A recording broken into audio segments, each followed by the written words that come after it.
First time in 14 months that we've been out and about. It feels great. Deuces, MLB in Wrigleyville. It's opening day. Cubs coming up with a day game. White Sox later tonight. You'll catch it here on your new home for White Sox baseball, ESPN Chicago, and the great ESPN Chicago app. Make sure you have it so you can catch up on all the great shows. You can stream everything. You can check in on the original podcasts and all that fun stuff. Now, Jesse Rogers is, look, he's had a lap or two around the track with the bookie priest. Oh, yeah. And the first thing he said to me when he walked in was, He's been blessed by him. Yeah, oh yeah. He goes, boy, it's cold. He goes, the under. take the under. I said, Tracy Butler said 25 mile an hour wind gusts out of the north. The funny thing is, start throwing the holy water. It's freezing. The Pirates stink. Kyle Hendricks is on the mound. It screams under 6.5. There'll be 20 runs I scored. promise you the final today will be 11-9. Oh, yeah. Remember last week I hosted with Jurk, I said take Loyola for sure. Oh, yeah. Give For the sure. points. For lock. Yep. The first thing I said to Carmen today was take the under. The last thing I said to Carmen last night, texting him after the first quarter was, I hope you took the over in the Bulls game. The Bulls game. I said, my God, I wish I did. I wasn't on that, but good Lord. You could have watched the first quarter and went to bed and not worried at all. The total in the game was 215.5. It was like 43-40 at the end of the first quarter. I'm like, go ahead and go to bed, guys. The over's going to hit in this game. Yeah, it is cold over there, and you can't tell until you get into the stadium. You know, you need the flags to see. It's pretty windy. It's gusting. It's whipping. Left to right as you get a lot. That happens often early in the season. Not necessarily left to right like out. It's like left to right. Diagonal. Yeah, 45. diagonal. So if you're Jock Peterson, you're not necessarily licking your chops, but you'd rather be a lefty, I guess, than a righty today because it's definitely blowing in from left field. You'll get a smidge of help. But, man, these Not a hitters ton. coming from 85 degrees, and now, just the wind chill. And I was looking at some numbers. I mean, talk about if we want to get into the contracts. Yeah. Anthony Rizzo does not have good Aprils. And you know, considering he didn't sign a contract, his numbers are on his mind. So here's a guy that probably wants to get off to a good start to impress Ricketts, just show Jed, hey, I'm still Anthony Rizzo. Javi Baez in the same boat, but Javi has better Aprils than I remembered. I actually looked up his numbers. His Aprils are kind of in line with the rest of his year. So both these guys, playing for a contract, whether it's for this team or the next team. Right. And now that opening day rosters are set, we can say this definitively. 14 out of the 26 players are entering their walk years. That's a lot of free that is a lot, agents. man. It's over 50% of your roster. Yeah, it's the most I've ever seen on a team that I've covered. That's incredible. And so it was interesting. The message from Ross, and this has kind of been throughout spring, is go ahead and be selfish. It's kind of weird.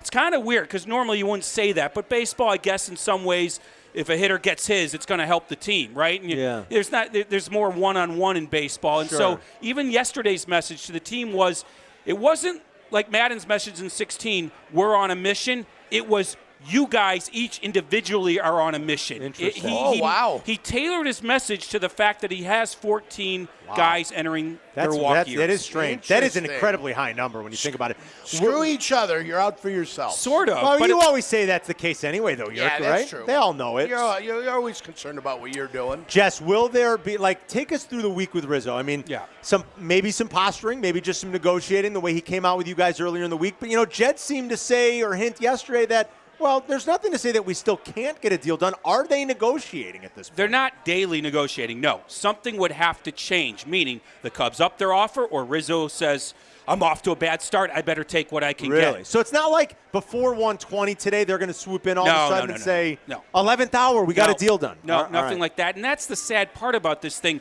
There shouldn't be any posturing. This should have been an easy negotiation. And what I'm getting at is, if it's Francisco Lindor, for example, that's complicated. You have the potential for opt-outs and no trades and 10 years and deferrals and all this stuff. This is a 31-year-old not homegrown player, but basically almost, in a lot of ways. Yeah, in a lot of ways. He's your guy. Yeah. 31. It's his last contract. He doesn't need the opt-outs. He doesn't need the $340 million. But for some reason, it's not being easy because I believe the Cubs are lowballing him, like a lot of people believe.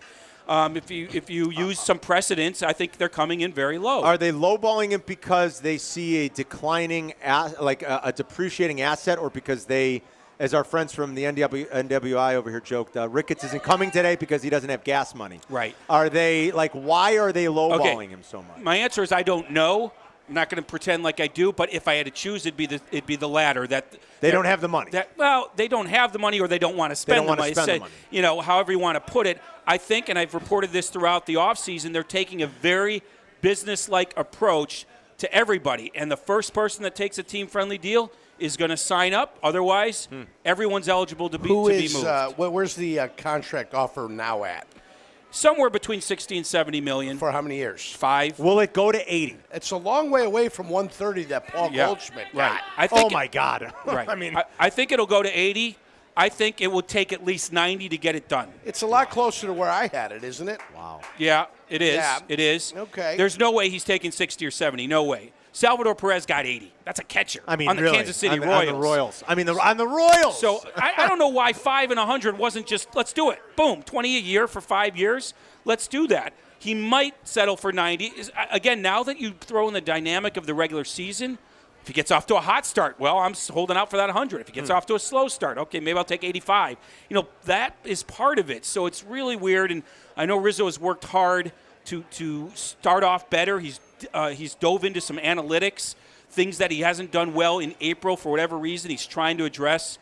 He told me one thing was he just doesn't hit fastballs well in April. It could be the cold. For a lot of guys, it's the weather. So. Yeah, I mean, absolutely. It could be nothing more complicated than that. A lot of stars get off to bad starts. Yeah. Hendricks has bad Aprils. What does Lindor's contract do for for Baez? It really doesn't do much. They're in different categories. Just punch up the numbers. Different categories. Lindor's had 3 years of 30 home runs. Baez has had 1. 346 OBP to 304. Yeah. Baez has struck out 100 times every year. He almost struck out 100 last year in 60 games. Yeah. Lindor struck out 100 times once. They're different categories. What is interesting about Baez, and again, I've reported this, is, and this is why you haven't heard much back and forth, they're waiting him out much more than Rizzo. Baez is in I have to show it to Ricketts that I'm the old Baez. I'm that Baez. With the flaws of the OBP, I get it. But he was hurt at the end of 19, did not have a good 20. They are purposely waiting it out with Baez. Forget about Rizzo for a minute. Baez is really the one that has to get off to a hot start. So Baez could be hasta la bye-bye by the any of them could be, 31st. absolutely. If they don't agree to a deal. I think they're going to engage Baez sometime in season. Remember, he didn't really draw the line in the sand like Rizzo did. I think they're going to wait a month or two. Just see, is it the old Baez, the MVP caliber Baez, or is it this guy that is going to continue not to, walk and struggle like he did in 2020. Does it hurt or help that, like Lindor's off, but Seager, Story, Correa, even Marcus Semien, who's a different player than those guys because he's older, but, they're all free agents. Baez, they're all free agents next year. Does that hurt or help him, Jess, or does it not matter all that much? It doesn't matter all that much because it's sort of okay, you can look at it two ways. There's a lot of shortstops to be had, right? But they're all good. You're going to have to pay someone, right? So usually paying your own guy, Baez is going to give them some sort of a discount because it's just there's no other leverage for him if he signs now. When the market opens up for everyone, well, now all of a sudden you might get into a bidding war. And again, it depends on what he does this season, right? So it's just all these things are in play. I don't know if it helps or hurts with other shortstops being available because if none of them re-sign, well, those teams are going to need a new shortstop. So it might be a game of musical chairs. Just kind of go round and come round. November, December. But no player really wants to play for a contract. They want the contract, and then they can go out and play. Just relax, settles them in. But that's not going to be the case with Baez and Rizzo and we haven't even talked about KB. Well, I know, and we should probably do not that. Much to say about that's him. The next one. What's your gut tell you? Does he make it through the year here, or is it? No, but I've been saying this for 2 years. So, Jurko's going to remind me of that. It reminds me of the Lester 100-inning thing. Of course. Yeah. I think he's gone, but I thought he was gone a year ago. So There's been no traction there. I guess if Baez and Rizzo negotiations fall apart and KB gets off to a good year, maybe go back to KB. Yeah. So all of these things are in play because when you're in your walk year, who knows what's going to happen? If they're close, 2-game lead, 2 games out, could Bryant still go? I think his default is to sell. I think, and I wrote because about it. Because the one example I'll give you, and listen, there's only one, and like Jurko said, are you willing to take that risk? The Nationals were in this position 2 years ago with Rendon. They stuck it out. They win the World Series. He's phenomenal for them in October. He walked for nothing at the end of the year. But can you really expect that? You know what I mean? They took a gamble to work. I'll go the opposite. 3 years ago, They didn't trade Bryce Harper, and they could have, and they won nothing, and they got nothing. That's for very him. true. So Touché. you can go back and forth. Yeah. But look, 14 guys entering their walk years. Jed's going to sell. He's going to sell unless they shock everyone. They have a 5-game lead. Now, if they're 3 out, this is why I wrote about it. It's white flag time. I'm telling you, he's going to sell. Now, having said that, there are some interesting storylines with this team, and I'd love to go over a couple of them. Let's do it. What are we waiting for? Because some people didn't pay attention like Jurko in spring training. That's right. Albert Alzolay is your 5th starter. Albert Alzolay is your 5th starter. Great slider, rookie. Curveball and slider, he need to separate them a little bit. He finally did. They're both good pitches. Let's see what Albert Alzolay can do. Because if you get him as a mainstay, well, now all of a sudden you've got a guy very cheap. Albert Alzolay. Next guy, Jake Arrieta's return. That's a good storyline. Welcome back. Reinventing himself, more contact. Although I liked what I saw at the end of spring training. He was getting more swing and miss. This is a different kind of Arrieta we're going to see. Can he revitalize his career? Sorry. Craig Kimbrell.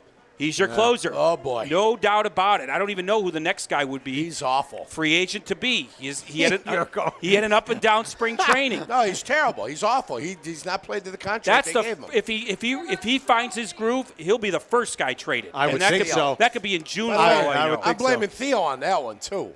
He may have disappeared. He may be off the radar. David Bodie is your starting Theo's second guy. baseman. Right. Who plays more there, David Bodie, Sogard, or Horner at the end of the year? I think Horner at the end of the year. Right. But give Bodie a shot. He does hit the ball really hard, and he's never been given a full shot. Right. You look at the analytics, he deserves probably a chance. But I do think they'll miss some fielding with some defense with Horner. But Sogard's your backup. But let's see, Bodie, full-time second baseman. That's an interesting storyline.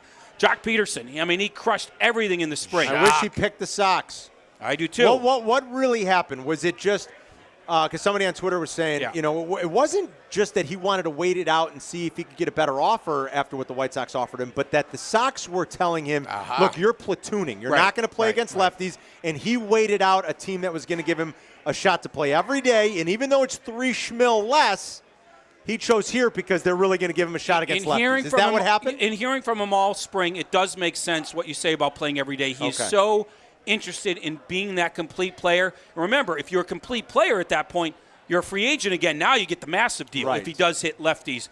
But don't count out him being a White Sox player on August 1st. Wow. They're obviously down a left fielder. They are. They're down a left-handed bat. I think all off. I've been saying that. Yes. They liked him in the first place. Eaton's your left-handed bat that year. Right. I mean, Jed's going to sell. I could see him being on the south side August 1st for sure. Oh, maybe Rick Hahn finally gets his guy. That's interesting, Jess. Don't you think? I mean, and by that point, you're paying a small amount of the salary for 2 months, in 2 months prorated? In a different world, maybe earlier in the spring or off, it wouldn't have shocked me if they traded for him now because the White Sox have high aspirations and the Cubs are, they're looking to retool. Let's say put him in right. Let's say Hahn offered him a B-plus prospect or A- prospect, whoever that is. The Cubs would probably bite because they're certainly going to bite in July if they're offered someone like that. Very And I hate to act like the Cubs are out of it already. 88 Well, wins. the division, the only team that's out of it already is the team they're playing today. Right. That's it, Jess. Pirates stink. The problem is everybody else is in The it. problem is we've seen this act before. They win the division and they bow out to the Miami Marlins in 3 games. I know. So you can't. This is the one time in Cub baseball or in general you can't say, just sneak in. That they're not good enough to beat the Padres, Dodgers, whoever, the Mets. They're not, and you can't get fooled by the division's down. Maybe we have a shot. You got to act business-like within the division and your July trading period as well. Don't get fooled again. All right, Jesse will hang out for another segment. We'll pick his brain about a few more things. How about some phone calls? Some People phone want calls. fire away, Oh, Jesse. you You're an bet. idiot. I haven't heard that in a long time. Fire away. We Since hear it all the last time, week. Jess. Don't you worry about it. You're a Since tremendous last Well, slouch. I thought you asked me over here to break down the NBA trade deadline like sure. York and I did last Oh, week. I can boy, only you- imagine. I tell you, you want to talk about It's- 2 places that him and I should have been that day when the flurry of activity was happening. Breaking down the trade Wagner. deadline. Vucevic. No greater NBA insight than you got out of him and I. I love it. I was crying for help. I go, somebody On the help air. me. I can only imagine you guys talking about Daniel Tice. Yes. No, who's the guy from Michigan? Wagner. Mo Wagner? Yeah, Mo Wagner. Wagner. Now his brother Franz is there. He missed the shot the other night. 312-332-3776. If you have a question for Jesse, we'll be right back. You're listening to Carmen and Jurko on ESPN 1000, Chicago's home for sports. Live at Deuces MLB in Wrigleyville, 3505 North Clark, getting ready for the opener on the north side. White Sox play later tonight here on your new home for White Sox baseball, ESPN 1000 and the ESPN Chicago app. We're brought to you today by Vizzy Hard Seltzer. Jesse Rogers is here with us.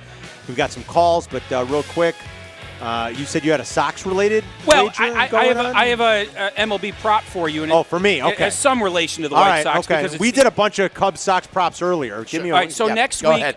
week I have a piece coming out on ESPN.com where I do this every year. I polled executives, scouts, and players, so a combination of all three. Yeah, nice One of piece. the questions I asked was surprise teams, good or bad? And overwhelming answer for good surprise was the Kansas City Royals. Wow. So that has an effect on the White Sox. I think that AL Central is fascinating. Cleveland kind of on its way down. Yeah, I'm not too worried about Cleveland, I'll be honest. Kansas City, they're going to be spoilers at the very least. Wow. I think it's mid-70s win total. I don't know the numbers. What about Detroit? Detroit also, I think, is going to make some They're noise. still a couple years away. Right, New management. But spoilers. I think there's some team. Both those teams can be spoilers at times. Wow. So Wow, Kansas City wow. Royals. I think it's mid-70s. Take the over win total. Come That's what on, a lot of really? people in the sport like what they did in the offseason. They like what they're growing on the mound, especially the guys that they've done it players. before. They've got a track record of it. Right. Dayton Moore is a good regard, GM. actually, He knows what yeah. he's doing, and he survived an ownership change. That Yes, doesn't happen It often. doesn't happen often. So- and he survives owners that don't want to spend money, and he still has built. He still is. That organization has developed. Yes. A fair amount of really good players. So if you're a White Sox fan, don't take the Royals Very lightly. interesting. I still wouldn't take Cleveland lightly. I mean, that pitching staff alone, Plesac didn't have a good spring, but Plesac, Bieber, there's some good arms there still. Big picture stuff, real quick. Yeah. Your guy Joe Madden finally every year I sort of think, well, the Angels must have figured it out now. I know. Because they keep wasting our generation's Mickey Mantle. But I really do believe, if Ohtani can stay healthy, that they have kind of figured out. Pujols is no longer going to be relied on to do much of anything. I think they've made a few other additions that should make them a playoff team. Do the Angels get into the playoffs this year? I'm going to say yes. Dylan Bundy's been great for them, too, so far.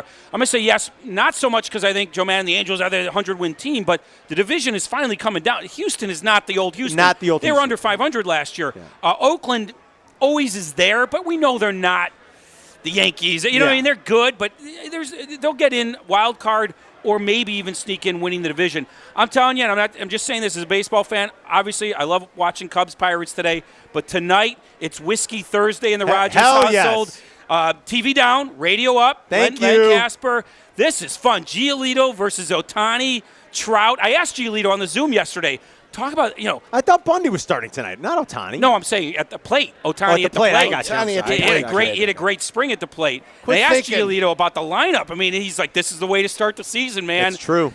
So I think tonight's great. You love those West Coast games. Well, I know. You got to better be up late. No. I'm fine But with I'll that. take it. It's Cubs opening day. Cubs are off tomorrow. I'll pour some whiskey. That's a good call. The kids are off tomorrow. when do you It's sleep? Good Friday. When do you sleep? I'll sleep after the Sox game. I will too. All right, let's get a few I won't calls. answer the phone when Cap calls. Merck, who's on the line for Jesse? All right, boys. Ted is also in Wrigleyville and has a question for Jess. All right, Ted, what's up, buddy? Hey, what's up, guys? I literally drove right by you, and it just feels good that there's a little buzz here back on Clark Street. And I wanted to also say that it's fantastic to hear local guys at the noon hour. So tell the bosses this is what we want. It's great to hear you, too. Thank you, Ted. But Thank you. my question for Jesse is just simply, as a Cubs fan, what are the surprises that I should be gearing up for this season? And I will hang up and listen. Have a great day, guys. All right, Ted. Surprises, good or bad, I Surprises, guess. yeah. I mean, a surprise could be good or bad. Right, could be good or bad. Normally it's good. Yeah, I think Alzolay could be a nice, pleasant surprise. Yeah? I think he's going to work his way into the rotation as a mainstay. They finally develop a pitcher? Yeah, I think so. I don't know. I don't know which way Ian Happ's going to go. Is he going to I love continue that on kid. that Love him. trend, positive trend? I'm not sure. So I don't know if that's a surprise, but Talented I'm kid, kind man. of curious which way he's going to go. I think your surprises probably in general will come from the bullpen more than anywhere. There's a lot of names people don't know. Ryan Dylan Tepera Maples. gets back. What do you Dylan think? Maples maybe is finally going to find it. I don't. The lineup is the lineup. We kind of know these guys. Other than Jock Peterson being a new guy, we kind of know everybody. And then what David Bodie does is going to probably surprise people one way or another because he's never been a starter. So, Yeah. but I can't pinpoint one guy and say, "Oh, that guy's going to shock the world." Hayward's not going to surprise anybody. Right. And I mean, you know what you're going to get out of him. The thing Slap to watch, at the ball, honestly, if I'm going to watch one thing early, it is Javi Baez. Like I said, playing for a contract right now. Right. Those negotiations have not taken place. How he starts is something to watch. All right, who's next, guys? Let's go to Russ, who has to be listening on the ESPN Chicago app out in Nevada. What's up, Russ? All right, Nevada. What's up, Russ? Hey, guys. How you doing? Love you guys, Carmen and Jurk and Bruce. My question is concerning the Cubs budget. Why is it that this year they're deciding that we're not going to sign any long-term deals? I understand, Theo left and what have you. Now it's Jed's team and that type of thing. But the only thing that they've got on the books for the next 3 years is Hayward, $69 million for 3 more years. They let Darvish go. They let Chatwood go. They let Lester go. All that stuff came off the books. Why is it that we're deciding to rebuild now? Why aren't we signing long-term contracts like we did in 15 and 16? Thanks, Russ. I'll let Jesse take it. Well, but I mean, a lot of it seems the debt service. No, well, all that issue. is in play. But also, Jed Hoyer stated on the Marquee Network, first day of spring training, during the game, this is a, quote, transition year. Yeah. Those are the GM's, president's words. So if it's a transition year, you're not committing all these things to it. You're going to be flexible. You're going to sell off in July, get back as much inventory as you can. Then you start thinking about how we retool to compete as soon as 2022. And remember, there's a labor impasse possibly. Yes. So all these things are in play for the Cubs to sort of wait on really competing again. And they at that think point, the window's closed, right, Jess? Yeah, the window's closed. What's your guess on the labor impasse? Boy, I'm going to go with people smarter than me, and they think there'll be a lockout. Yeah. If the contract ended in March, there would be a strike, meaning close to next season. But because the contract ends basically December 1st, it's a lockout because there is no you don't strike. So that most people think there is. But I don't know. It's always bad until you get to that close to that deadline. All of a sudden things work out, right? A lot of times. So, but most people think there's going to be a lockout. All right, boys. Anybody else? Yes, we have Mark in D.C., longtime listener. Mark in D.C. What up, Marky? Hey, guys. How we doing? Great. How are you? Great. We're doing great. All right, I want to play a little game. I'll go first. For both Chicago teams, predict the potential number of All-Stars, and will either team lead their respective league in number of All-Stars? I've got the Cubs at 6 potential All-Stars. I only have the White Sox at 5. And that's if all of these players, that's if all these players perform. Hendricks, Contreras, Rizzo, Bryant, Baez, and after watching spring training, Peterson is my sleeper. For the White Sox, I got Giolito, Keuchel, Abreu, Moncada, Anderson. Potential sleeper for a 6th is Madrigal, and if he gets that All-Star berth, then he's also going to win Rookie of the Year. Wow. All right, Mark. Potential All-Star is sort of a loaded phrase, right? I mean, Ian Happ's a potential All-Star. It's not out of the realm of possibility. No, not at all. So in reality, we're looking at the White Sox with 3 or 4. Yeah. The Cubs with 2 1. or 3. 2 or 3 maybe at most. Maybe 2. I think, first of all, Contreras is probably, because by default, he's one of the top with Real Muto. Molina's older, so Contreras is probably 1. Hey, what if Joey Bart's awesome? But remember, there's voting involved, so that's that's a popularity contest. But that's only for starters. Right, only for starters. So 2 or 3 for the Cubs, just thinking how this thing might play out. Maybe 3 or 4 for the White Sox. But Cubs could have more, you don't know. Your pick to win the NL Central. The Cardinals. Yeah. I think I'm going Brewers. But it could be any of them. It could be the Cubs. Look, I love Council. How many games? They're always there. How many games wins the division? 90 wins the division. Wow, 90. I don't even think it'll take that many. 82. No, I think it'll take about 90. I think Carm says 82. No. I picked the Cubs at 80. Well, yeah. I said the Cubs win 83. They could win the division. I say they're 80 and 82, the Cubs. 80 and 82. Because of the sell-off. I got 88. 88 wins for the 88 Cubs. Well, I said they walked to the division with 88. Yeah. I mean, Cardinals added Arenado. They're always a pitching machine, that organization. I don't know if I love their pitching, though, right now. I got to be honest.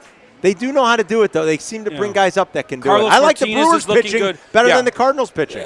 I love Council. They're always there. Always. They're always there. And I think Yelich will bounce back, to be honest. In that poll I did, I asked which player most likely to bounce back. Yeah. Everyone said Yelich. I think Yelich will bounce back. All right, Jess, stay warm.